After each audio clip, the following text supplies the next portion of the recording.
Oke, salam Bismillahirrahmanirrahim. Assalamualaikum warahmatullahi wabarakatuh.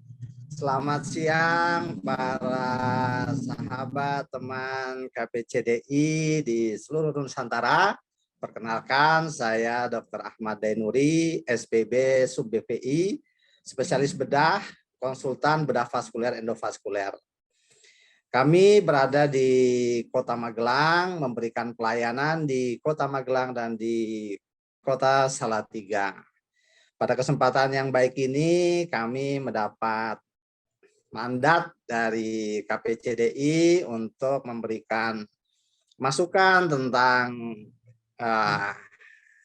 Still Syndrome. Kita langsung masuk pada materi.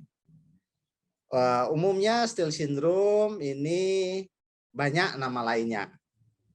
Coba kita lihat di slide yuk.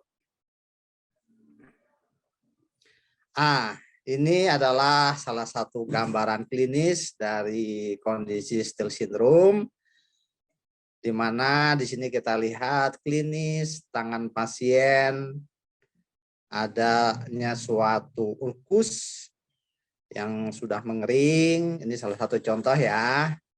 Oke, selanjutnya. Nah, di sini juga sudah ada gangguan trofik, juga ada ulkus di dorsum, di GT4, di GT5. Coba next lagi. Dan ini juga ada juga trofik, gangguan ulkus yang sudah mengering di ujung-ujung jari. 2, 3, 4, baik posisi palmar dan dorsal. Coba next. Nah, ini sama yang sebelah kanan, ini dia sifatnya masih akut, kemudian tidak tertangani dengan baik, akhirnya menjadi kronis, akan terjadi nekrosis dan berakhir dengan amputasi. Oke, next. Kita masuk pada materi ya. Jadi definisi dari Still Syndrome ini banyak nama lainnya. Ada Still, ada arterial Still Syndrome, ada juga yang menyebut hand ischemia, ada juga yang menyebut insufficient peripheral perfusion, kemudian ada juga yang menyebut HID, yaitu hemodialisis access, yang menyebabkan terjadinya distal ischemia. Ada juga yang menyebut dengan DASS, DASS. Jadi dialisis akses ini yang berhubungan dengan Still Syndrome. Ada juga yang menyebut dengan DIS, DHIS, Distal Hypoperfusion Ischemic Syndrome. Insiden angka kejadiannya sebenarnya cukup sedikit, di mana hal ini terjadi karena adanya komplikasi dari proses hemodialisis. Angka kejadiannya setelah dibikinnya akses hemodialisis itu angka kejadiannya totalnya 1-8%. Cukup kecil. Ada kita bedakan antara radiosefalika arteriovenous fistula dengan brachiosefalika arteriovenous fistula. Kalau kejadian di RCAF itu di lengan bagian bawah itu kejadiannya 1-2%, lebih kecil. Sedangkan bila dilakukan pembikinan AV fistula di brachiosefalika, yaitu di lengan bagian atas, itu kejadiannya cukup besar, 5-10%. Oke, next. Kemudian faktor risiko, siapa saja sih ya yang kira-kira menjadi faktor risiko untuk terjadinya Still Syndrome? Yang pertama kalau dari perpustakaan itu adalah wanita. Kemudian yang kedua usia di atas 60 tahun ya. Terus yang ketiga pasien dengan dasarnya diabetes mellitus. Terus yang keempat sebelumnya mungkin sudah dilakukan adanya operasi di daerah lengan. Kemudian selanjutnya apabila dilakukan pemeriksaan dengan alat maka didapatkan adanya pada jari itu pressure-nya 50 mm Hg atau lebih rendah lagi atau tidak terdeteksi. Kemudian juga faktor risiko yang lain adalah tadi sudah disebutkan dilakukannya AV fistula pada lengan atas, yaitu brachiosephalika. Nah, itu faktor risiko yang perlu diperhatikan untuk mencegah terjadinya Still syndrome. Oke, next. Kita ketahui ya bahwa pada pasien diabetes itu berhubungan juga dengan pasien yang obesitas, hipertensi, kemudian adanya penyakit oklusi arteri. Nah, itu hal-hal yang menjadi penyebab utama terjadinya gagal ginjal kronis pada orang dewasa. Kalau kita menyebutnya end-stage renal disease grade 5. Nah, pada gagal ginjal kronis grade 5, otomatis uremianya tinggi. Nah, uremia ini sendiri dia berkontribusi terhadap percepatan aterosklerosis dan kalsinosis medial. Nah, terutama terjadi pada bagian distal-distal percabangan arteri. Terkhusus kalsinosis medial itu menyebabkan dia sifatnya mencegah dari dilatasi arteri sehingga respon terhadap aliran darah yang tinggi pada proses dialisis akan dihambat. Jadi ini kalsinosis medial ini salah satu faktor yang menyebabkan terjadinya Still syndrome juga. Kemudian mikroangiopati pada pasien diabetik juga akan memperburuk dari Still syndrome. Tadi ya, salah satu dari faktor resikonya adalah pasien diabetes. Next. Kemudian kita juga sebagai dokter bedah vaskuler harus mengetahui dari anatomi vaskuler ekstremitas atas normal dan aliran darahnya. Ya. Aliran volume darah istirahat di arteri brachialis itu bervariasi 30 sampai 120 mm per menit. Sedangkan pada pasien in-state renal disease akan lebih rendah lagi. Setelah dilakukannya pembuatan akses HD, tentunya aliran darah itu akan meningkat lebih dari 10 kali lipat dalam beberapa jam hingga beberapa minggu. Ya, bisa dibayangkan begitu kita bikin AV fistula, maka akan terjadi peningkatan sampai 10 kali lipat. Hitungannya jam sampai minggu. Kemudian dengan adanya peningkatan aliran mempengaruhi juga diameter arteri atau yang kita sebut dengan feeding arteri atau inflow arteri, dan juga untuk venanya fistula dapat melebar 2 sampai 4 kalinya. Kemudian laju aliran pada akses arteriovenosa itu adalah 500 sampai 800 ml per menit untuk memenuhi kebutuhan laju aliran darah mesin dialisis. Biasanya mesin dialisis ditetapkan juga 250 sampai 500. Ini hubungannya dengan maturasi, ya. Kita sebut maturasi itu dengan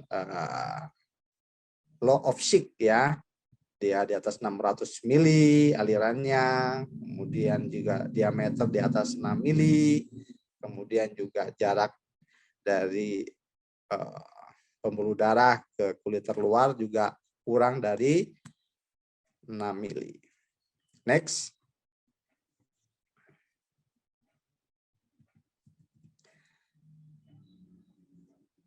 Di mana dalam kasus adaptasi pembuluh darah tidak terjadi, maka akan terjadilah Still syndrome. Nah, di sini kita perlu melihat gejala klinis apa saja Still syndrome itu. Tadi disebutkan angka kejadiannya 1 sampai 8%. Kemudian yang lebih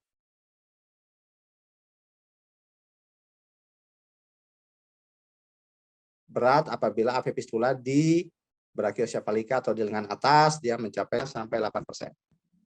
Next. Oke. Gejala dari Still syndrome itu akan meningkat dengan semakin meningkatnya diameter atau alirannya. Salah satu gejalanya di sini adalah adanya tadi ya, gambar yang di depan kita lihat adanya perubahan dari kuku. Kemudian mungkin pasien juga akan merasakan sesekali kesemutan. Ya. Kemudian pasien juga akan merasakan ujung-ujung jari atau tangannya dingin. Kemudian berlanjut lagi semakin parah, kesemutan dan mati rasa pada tangan dan jari-jari. Kemudian sudah ada gangguan pada otot semakin lemah, muscle weakness. Kemudian juga sudah ada gambaran pucat atau cyanotic pada ujung-ujung jari. Kemudian bila semakin parah lagi akan ada wrist pain. Jadi nyeri pada saat istirahat atau nyeri pada saat tidak melakukan aktivitas ataupun tidak dalam proses hemodialisa, wrist pain. Semakin berkembang lagi, sensori dan motor fungsinya juga semakin menurun atau hilang. Kemudian semakin tinggi lagi keparahannya, adanya terjadi ulkus, ulcerasi pada jari di ujung. Dan yang bila tidak diatasi, seperti gambar di atas, akan mengalami nekrotik sehingga akan kehilangan jaringan. Sehingga pasien bisa sampai dengan diamputasi. Oke, next.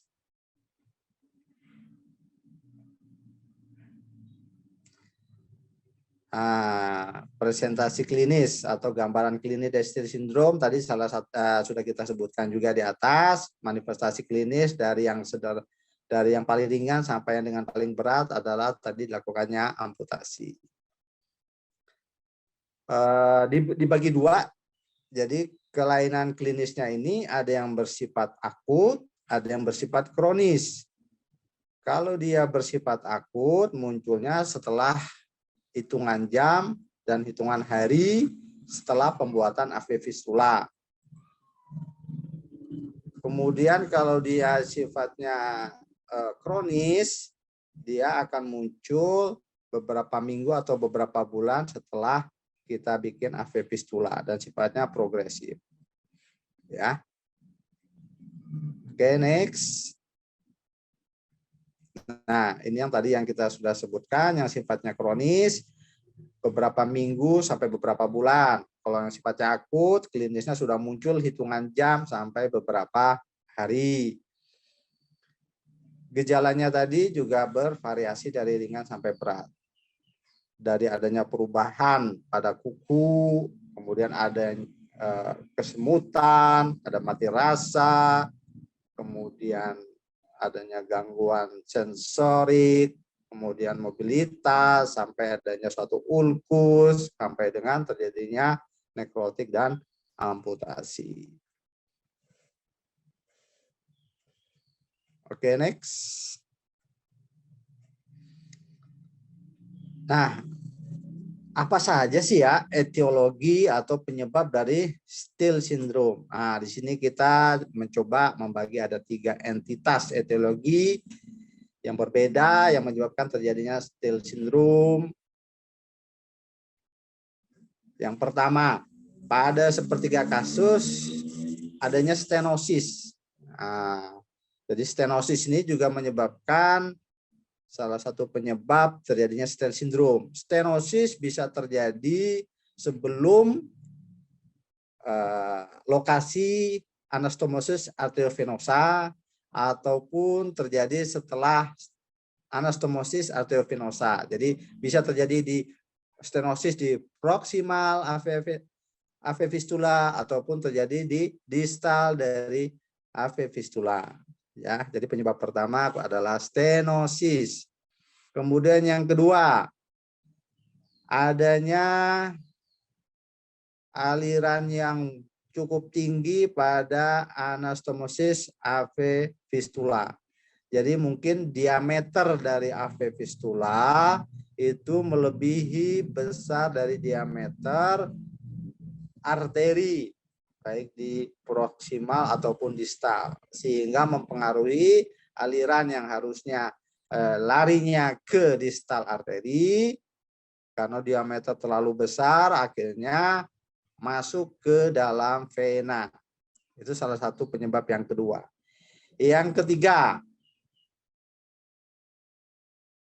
lemahnya dari adaptasi vaskuler atau adanya aliran kolateral ke lengan bawah sehingga mencegah kompensasi aliran yang masuk ke fistula.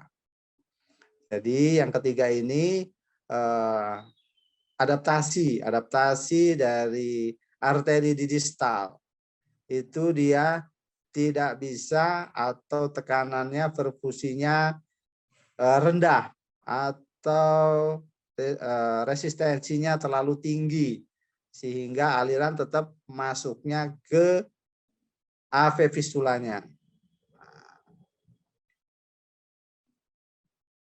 Dari kita mengetahui etiologi, maka nanti kita bisa mempersiapkan tindakan atau antisipasi atau operasi apa yang harus dilakukan. Jadi kita harus tahu dulu etiologinya apa sehingga nanti akan tepat pemilihan dari antisipasi atau operasinya. Oke, next. Nah, staging.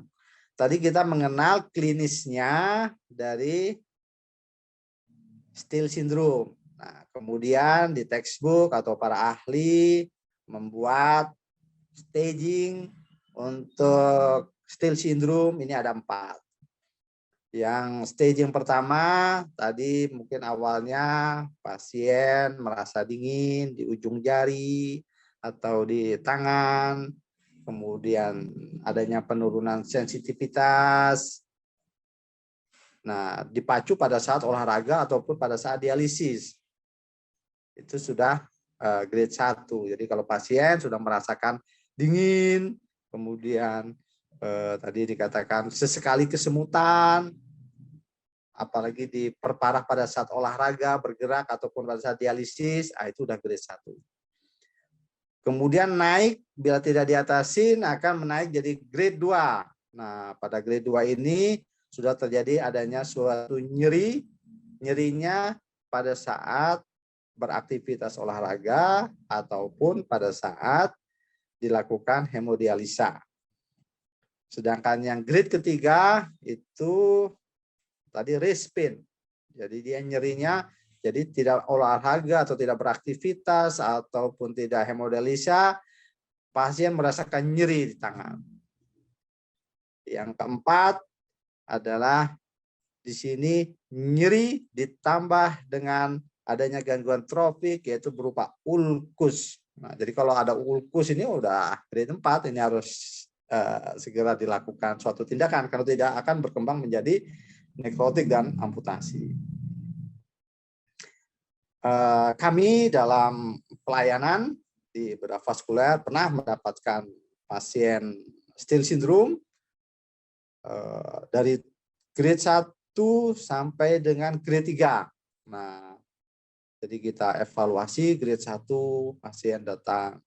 Makanya dalam pembikinan AV fistula itu pasien tetap harus kontrol. Jadi kontrol baik ke vaskuler, kalau dia ke hemodialisa, otomatis kan rata-rata seminggu 2 kali. Nah, tidak ada salahnya juga para tim, nurse atau dokter yang di hemodialisa juga sambil melakukan pelayanan hemodialisa menanyakan ada masalah enggak di tangan atau jari-jarinya, itu bisa sambil ditanyakan juga sebenarnya. Atau pasiennya, karena ini hubungannya dengan KPCDI, mungkin akan memberikan wawasan kepada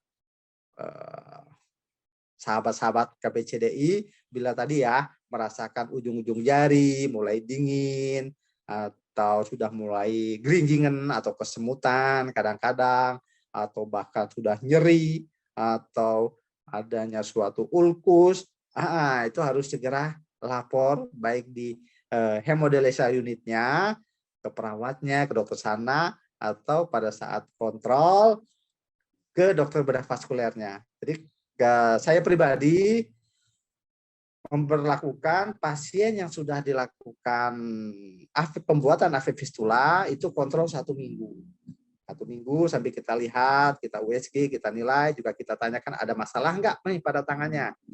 Habis kontrol 1 minggu, kita sarankan kontrol 2 minggu kemudian, jadi 3 minggu pasca operasi.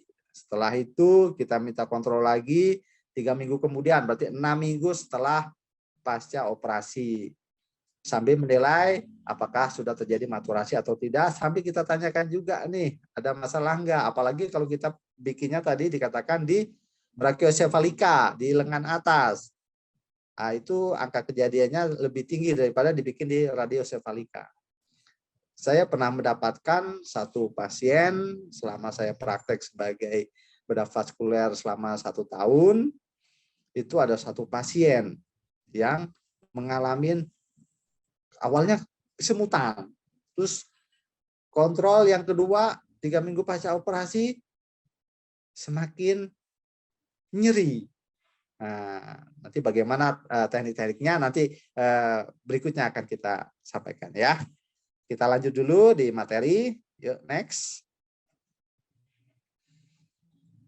Nah, di sini kita lihat lagi ya gejala klinisnya, bahwa yang misalnya yang di gambar A. Di gambar A ini sudah ada gangguan di ujung-ujung jari kedua itu ya. Kalau di zoom pada gambar B itu sudah adanya suatu ulkus yang kronis. Nah, ini sudah, kalau sudah ada ulkus ini udah tadi kalau secara grading grade-nya udah grade 4. Nah, yang C ini sudah dilakukan suatu antisipasi tindakan perbaikan dari AV fistulanya, kemudian juga dilakukan ini di sini ekstirpasi dari kukunya, dan di sini ada perbaikan mulai sembuh. Nah, sedangkan yang gambar D, bila tidak dilakukan perbaikan operasi akan berkembang tadi menjadi nekrotik dan berakhir dengan amputasi. Oke, next. Nah, ulang yang ke depan tadi, back.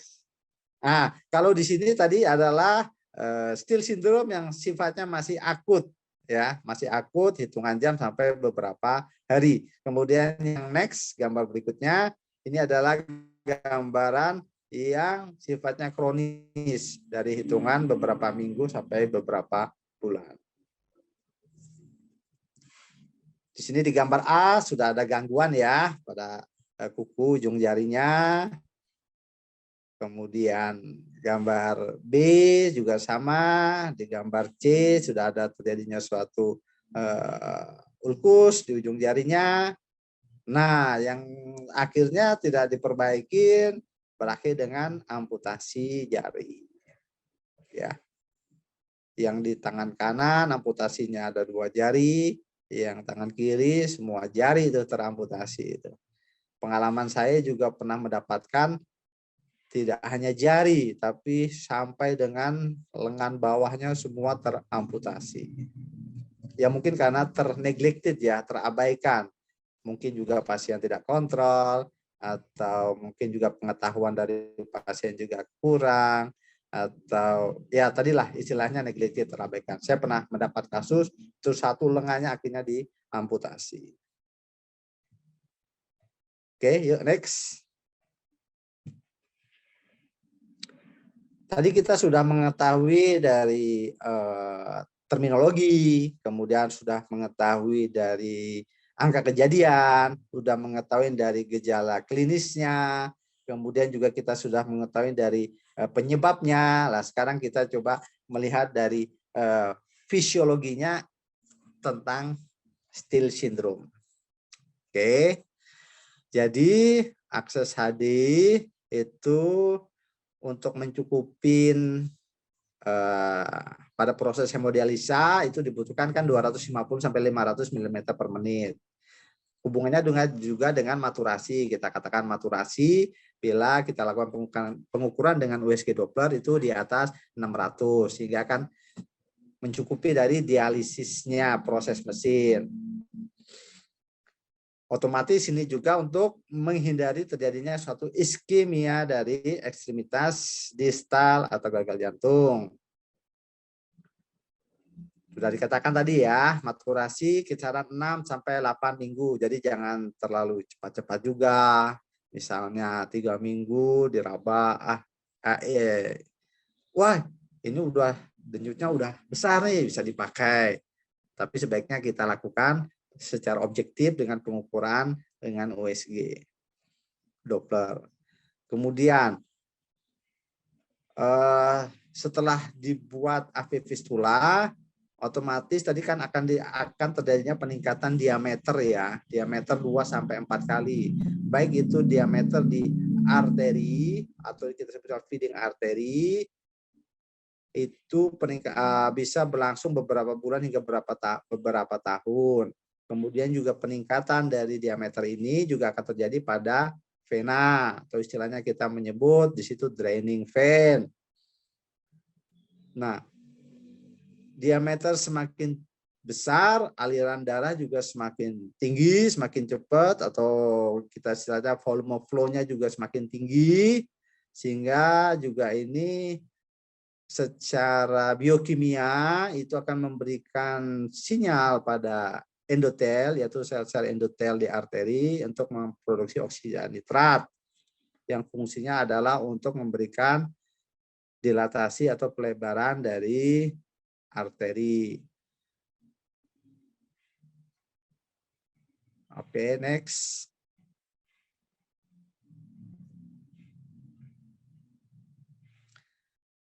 Nah, apabila terjadi gangguan pada produksi nitrat, otomatis juga ada gangguan dari adaptasi dinding arteri secara kronis, sehingga akan mempengaruhi dari dilatasi ataupun resistensi vaskuler.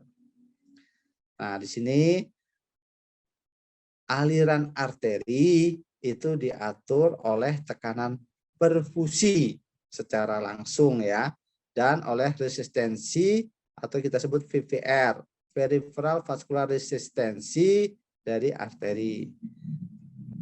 Nah, sedangkan perfusi perifer itu ditentukan langsung oleh curah jantung dan sifat elastisitas arteri. Jadi ada dua faktor yang berhubungan di sini adalah PP, yaitu perfusi pressure, dan PVR, peripheral vascular resistency. Pada iskemia jaringan yang diinduksi oleh akses vaskuler, vasodilatasi maksimal terjadi dengan peningkatan aliran darah dan penurunan VVR. Jadi resistensinya menurun, maka aliran darahnya akan meningkat, kemudian terjadi vasodilatasi juga. Berbeda pada pasien-pasien diabetik, tadi salah satu dari faktor risiko ST pada pasien diabetik. Pada pasien diabetik yang mengalami mikroangiopati, maka terjadi disfungsi dari endotel, sehingga adaptasi fisiologis yang seharusnya bisa membantu untuk vasodilatasi itu tidak terjadi, ya, sehingga menimbulkan adanya iskemia dari distal. Next. Nah, ini gambaran dari sirkulasi perifer setelah kita lakukan pembikinan creation AV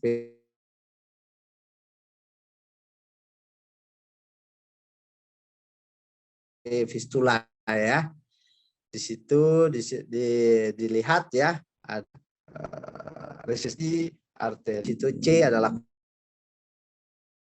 kolateral, kemudian di situ kita pembikinan AV fistula, sehingga ada juga resistensi dari AV fistula dan resistensi pena, dan PP itu adalah tadi perfusi perifer. Ya, itu gambarannya. Oke, next.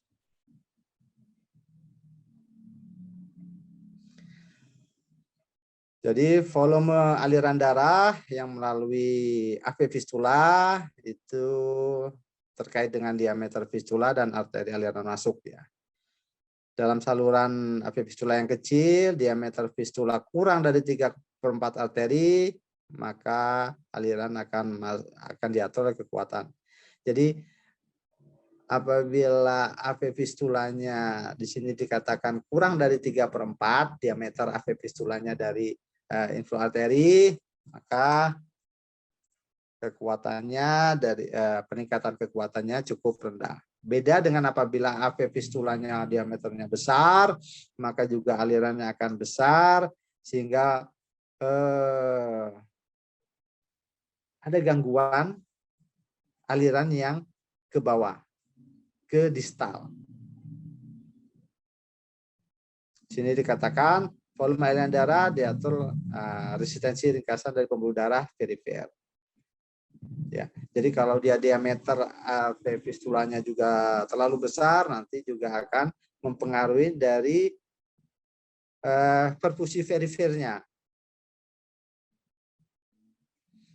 Karena resistensinya diameter besar, resistensinya juga kecil, maka aliran akan lebih dominan akan masuk ke dalam yang resistensinya kecil.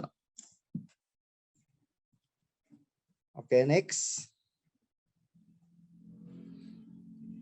Nah, ini salah satu gambaran dalam proses adaptasi setelah dibikin AV fistula ya. Jadi yang A, apabila perfusi perifernya sama antara proksimal dan distal, maka juga akan terbagi baik dia ke anastomosisnya ataupun ke distalnya. Tapi nanti hubungannya dengan pengaruh ke proses maturasinya. Yang B di sini sudah terjadi peningkatan dari diameter arteri, kemudian juga mempengaruhi dari diameter AV fistulanya.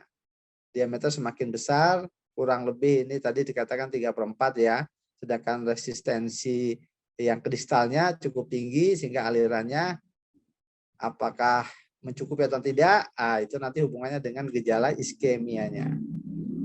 Kemudian apabila yang gambarnya C, di mana di sini venanya yang cukup melebar, sedangkan proksima dan distalnya diameternya cukup relatif sama, nah ini juga bisa menimbulkan suatunya Still syndrome. Ya. Oke, next.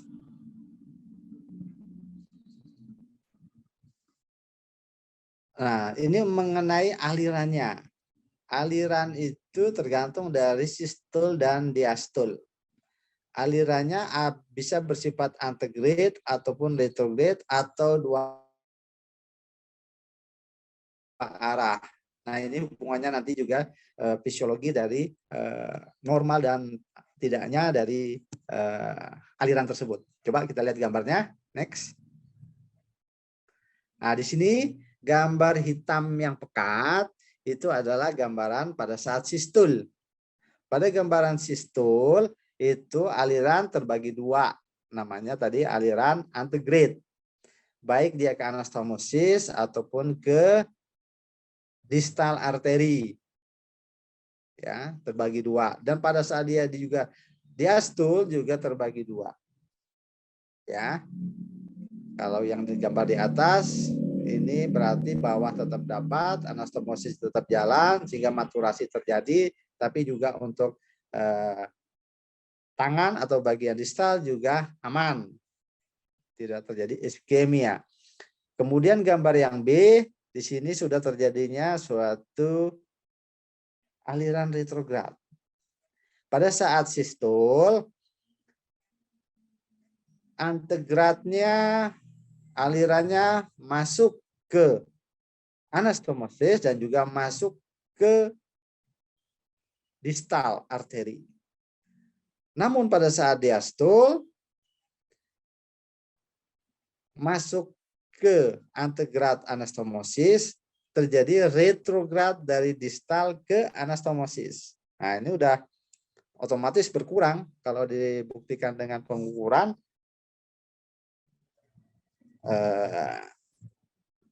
tekanan blood flow pada jari, mungkin akan sudah berkurang dibanding gambar yang di atas. Dan yang gambar ketiga, ini mungkin lebih menjelaskan terjadinya Still syndrome, di mana baik sistol dan diastol terjadi aliran antegrad dan antegrad dari feeding arteri masuk ke anastomosis, tapi dia tidak masuk ke distal.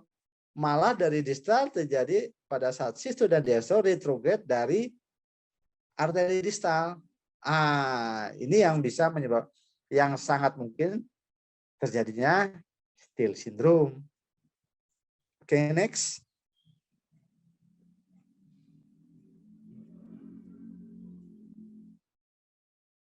Nah, tadi sudah kita tahu fisiologinya ya, baik tadi masalah diameter, masalah aliran, kemudian sekarang kita lakukan apa sih physical examination atau pemeriksaan fisik yang kita dapatkan pada pasien Still syndrome, kemudian pemeriksaan penunjang apa saja juga yang bisa kita dapatkan untuk penilaian objektif dari Still syndrome. Jadi kalau kita tadi ada dua ya, ada simptom, gejala, ada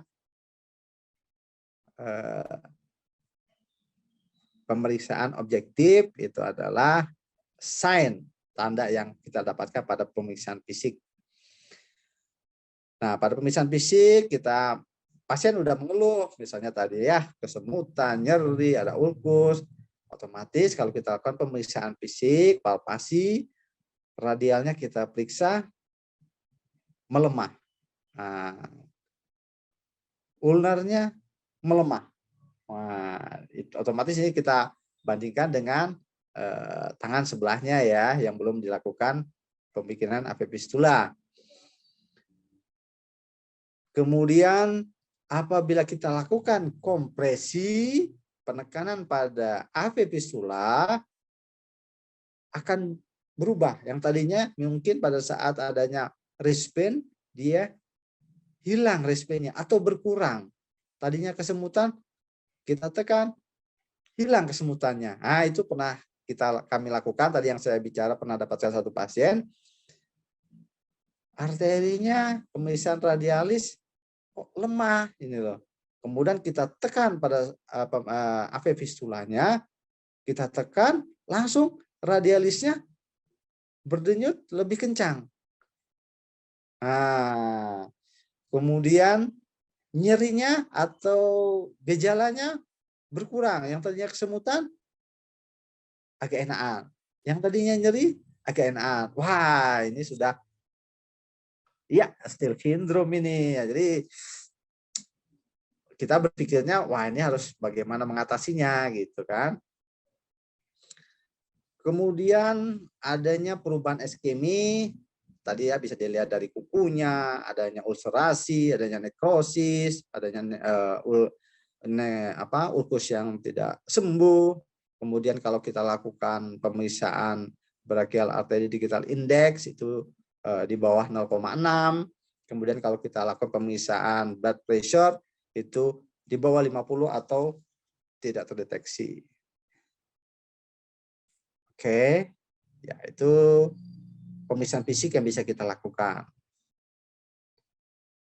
Next.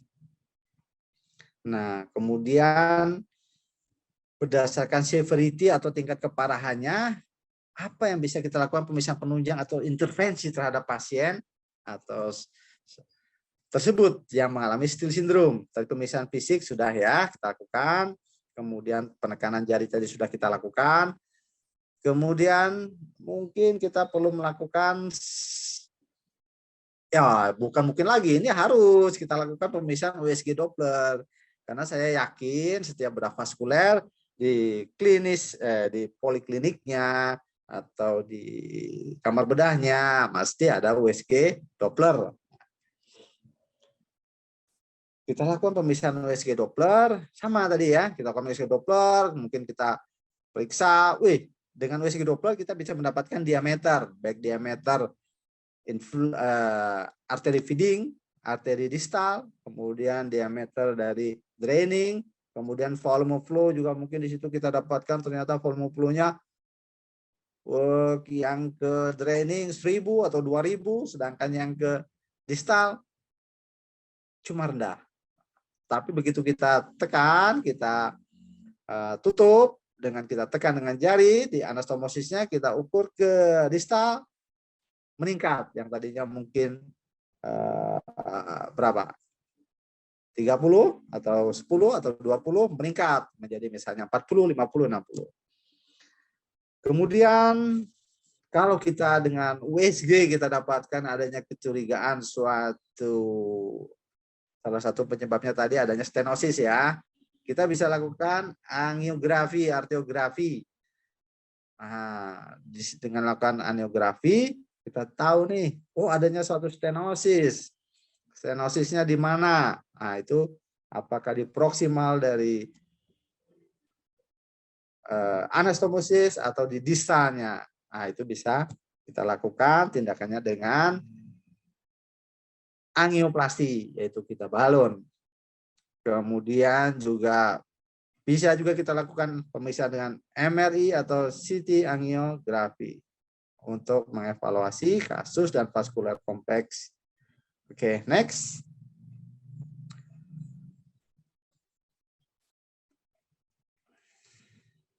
Apabila gejala pasien secara klinis tadi simptom semakin memburuk, pemeriksaan fisik juga dan pemeriksaan penunjang sudah kita dapatkan, tinggal tindakan apa yang harus kita lakukan. Pemilihan terapinya yang mana ini kan? Kalau tadi kan sudah kita tahu etiologinya, penyebabnya, itu untuk menyesuaikan dari tindakan terapinya apa. Oke, next. Sama, ini tadi juga tentang masalah pemeriksaan fisik dan pemeriksaan penunjang. Sudah kita jelaskan. Coba, next. Nah, treatmentnya. Ya, treatment dari Still syndrome. Yang tepat bagaimana nih ya? Pertama kita harus memahami betul dari hemodinamik pasien yang sifatnya ekstremitas lokalnya bagaimana. Kemudian juga kita harus melihat di rumah sakit kita atau di poli kita adanya ketersediaan peralatan yang menunjang. Tadi contohnya USG Doppler, atau kalau mau main angiografi kita sudah punya baik dia SIAM ataupun cath lab ya. Kemudian yang ketiga timnya. Nah, timnya udah paham tim di sini, baik tim di unit HD ataupun tim di poli dan tim di kamar operasi. Kemudian juga kita harus mengetahui juga dengan kondisi adanya komorbiditas pasien. Karena pemilihan tindakan nanti ada yang sifatnya bisa dilakukan dengan pembiusan lokal ataupun dengan pembiusan umum. Otomatis kalau dengan pembiusan umum, komorbiditas pasien harus sangat diperhatikan. Karena hubungannya dengan anestesi yang sifatnya umum, general anestesi. Dan kita juga harus juga tetap berkolaborasi dengan dokter penyakit dalam untuk kelayakan operasinya. Next. Oke, tadi adalah apa saja yang perlu kita siapkan, dan kemudian pilihan terapinya di sini bisa kita hitung ada yang saya sebutkan di sini mungkin cuma 5, tapi kalau di textbook mungkin akan lebih banyak lagi. Berdasarkan ketingkatan keparahannya ya. Yang pertama kita lakukan observasi saja. Observasi itu biasanya dilakukan pada grading 1 atau grading 2. Observasinya itu berapa lama? Di sini disarankan observasi atau konservatifnya itu adalah 3-4 minggu. Textbook mengatakan 3-4 minggu. Namun Apabila keparahan 3-4 minggu ternyata semakin parah atau stagnan masih bergejala, ada keluhan, maka pemilihannya adalah yang selanjutnya operasi. Operasinya di sini bisa dilakukan partial bending, kemudian bisa dilakukan operasi drill, distal revaskularisasi and interval ligation, atau PAI, proximalization of the artery inflow, dan yang paling akhir misalnya sudah dilakukan bending, sudah dilakukan drill, atau dilakukan PAI, ternyata keluhannya semakin meningkat ke grade 4, ya harus kita lakukan ligasi. Jadi kita ligasi anastomosisnya. Nah, apabila kita lakukan ligasi anastomosisnya, berarti pasien tidak punya akses lagi. Maka kita berpikir harus membuat akses baru. Namun kalau kita bikin akses baru, kita harus berpikir juga bahwa pasien ini sudah punya riwayat STIL. Jadi kemungkinan dibikin akses baru pun bisa terjadi STIL syndrome yang lebih tinggi dibandingkan pasien yang tidak memiliki riwayat STIL syndrome sebelumnya. Nah, itu perlu dipikirkan juga. Ya. Next.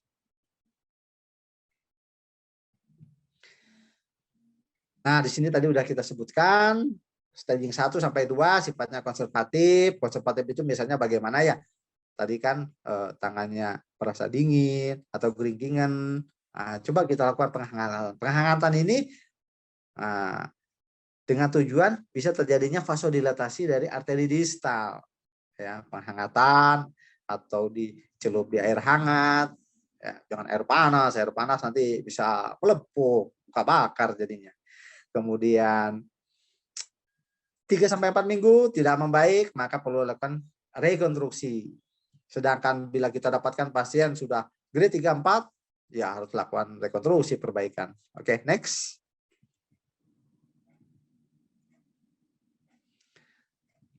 Nah, tadi pada saat observasi pilihannya di samping kita lakukan penghangatan, baik yang sifatnya mungkin disinar dengan infrared atau dicelup di air hangat, mungkin juga perlu adanya suatu obat-obatan yang sifatnya vasodilator.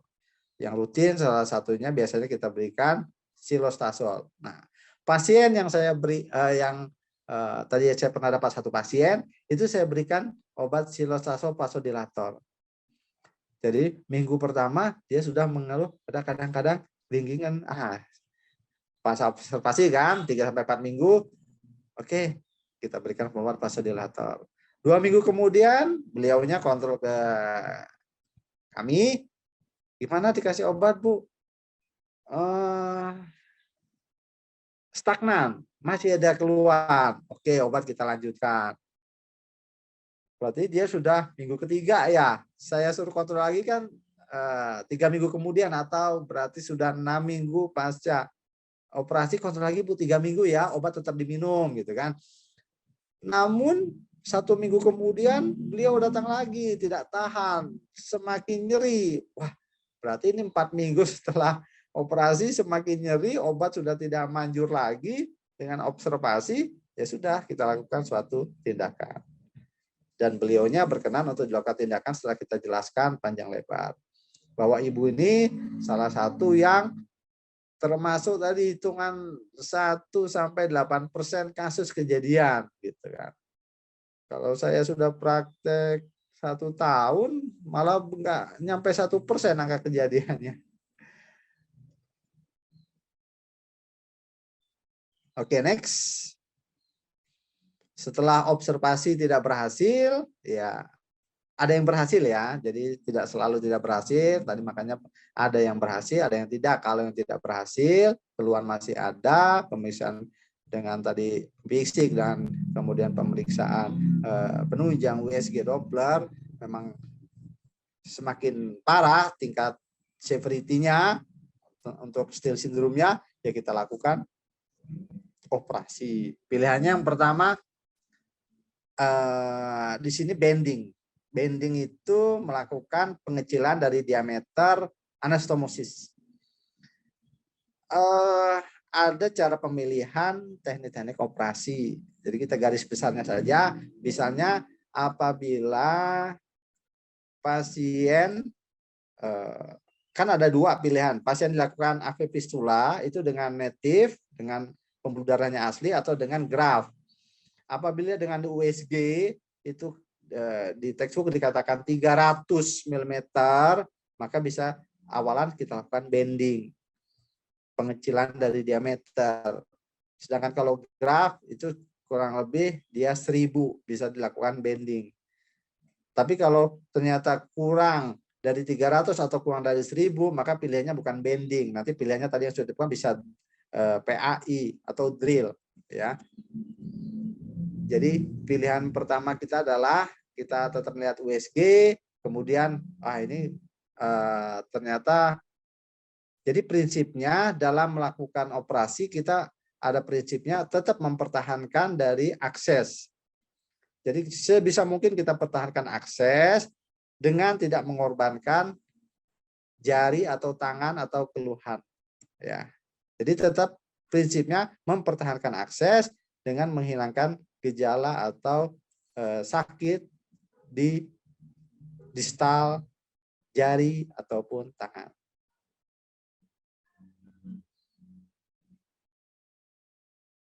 Yuk, next.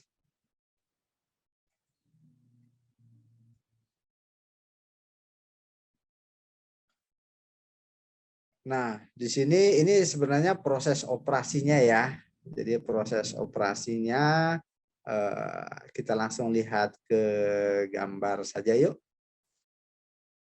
Next. Nah, ini proses bending. Bending. Nah, di sini contohnya adalah pasien yang dilakukan graft di forearm, di lengan bawah. Kemudian mengalami Still syndrome. Nah, di sini akan dilakukan bending. Bendingnya itu dilihat di situ, yang gambar kedua dipasang alat namanya hemoclip. Ya, hemoclip ini dia grading, bisa kita atur sambil kita melakukan pemeriksaan USG di distal anastomosisnya. Jadi harapannya dengan kita lakukan bending atau memperkecil diameter anastomosis 50%, maka akan terjadi peningkatan di jari itu blood pressure-nya 70 sampai 100 mm Hg. Ya, tadi kalau kita lakukan pemeriksaan dengan jari, diukur blood pressure-nya dengan alat khusus, alatnya plethysmograph, itu tidak semua rumah sakit punya. Di tempat saya juga tidak punya itu.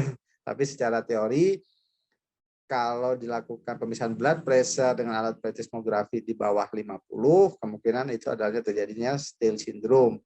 Maka dengan dilakukan bending, memperkecil diameter 50% akan meningkatkan blood pressure di jari 70 sampai 100 mm Hg.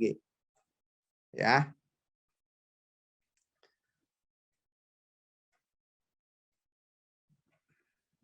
Sedangkan dengan dilakukan bending tersebut, aliran AV fistulanya, anastomosisnya akan tetap terjaga.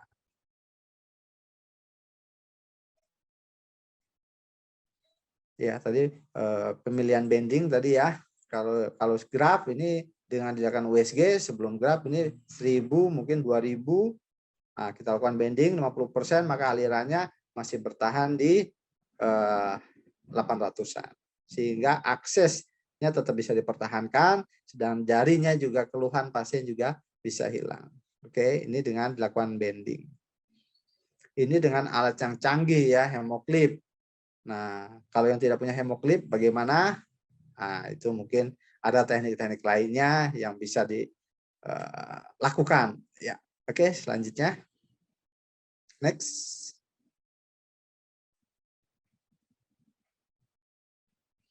Namun bending juga ada kekurangannya, dikatakan di sini bahwa bending juga memiliki kegagalan yang tinggi. Kenapa? Karena terjadinya proses trombosis. Kenapa terjadi proses trombosis? Jadi kalau tadi ya kita tidak melakukan pemeriksaan USG, misalnya alirannya tadi di bawah 300, kalau dia natif, atau di bawah 800 atau di bawah 1000, bila dia graf, maka setelah kita bending 50%, angka kegagalannya tinggi. Artinya aksesnya juga akan tidak bisa dipakai kalau terjadi trombosis. Kalau trombosisnya ke lengan juga keluhannya akan tetap masih terjadi. Oke, next.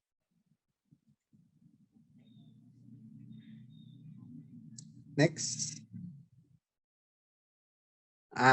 Tadi pilihan observasi, bending, kemudian drill.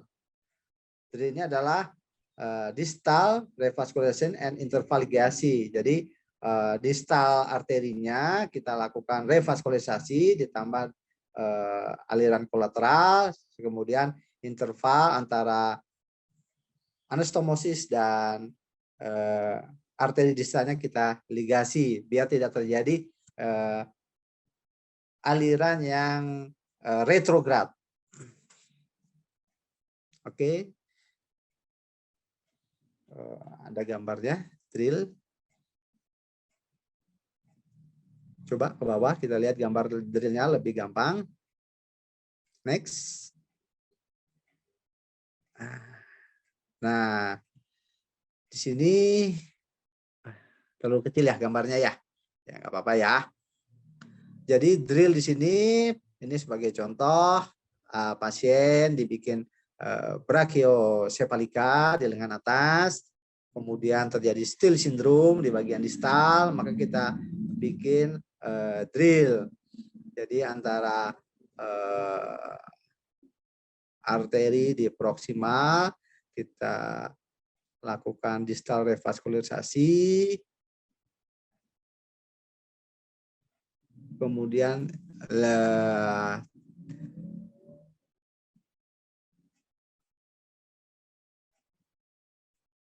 dilakukan ligasi di bawahnya, sedangkan untuk draining vein atau anastomosisnya tetap dipertahankan sehingga pasien tetap bisa mendapatkan, tetap bisa dilakukan, artinya masih memiliki akses untuk dilakukan hemodialisa. Ya.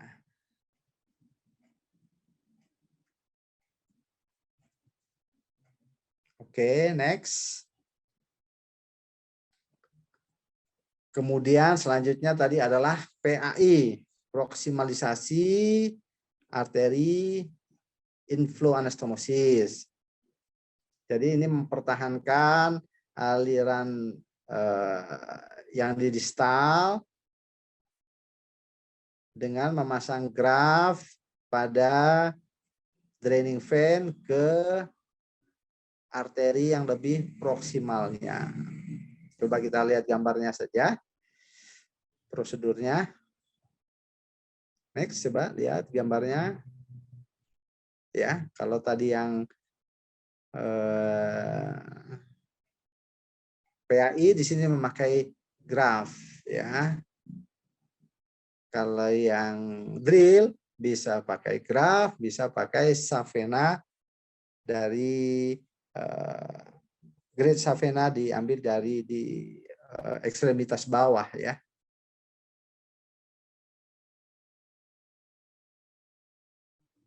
Ya, ini contoh-contoh dari operasi. Kemudian next. Kemudian bila kasusnya tadi etiologinya adalah stenosis, kita lakukan angioplasti dengan balon ya. Angioplasti. Oke, angioplasti itu dengan balon ya. Next. Apabila dengan tindakan-tindakan di atas ternyata keluhannya tidak membaik juga, mau tidak mau akses harus kita tutup. Artinya kita lakukan ligasi.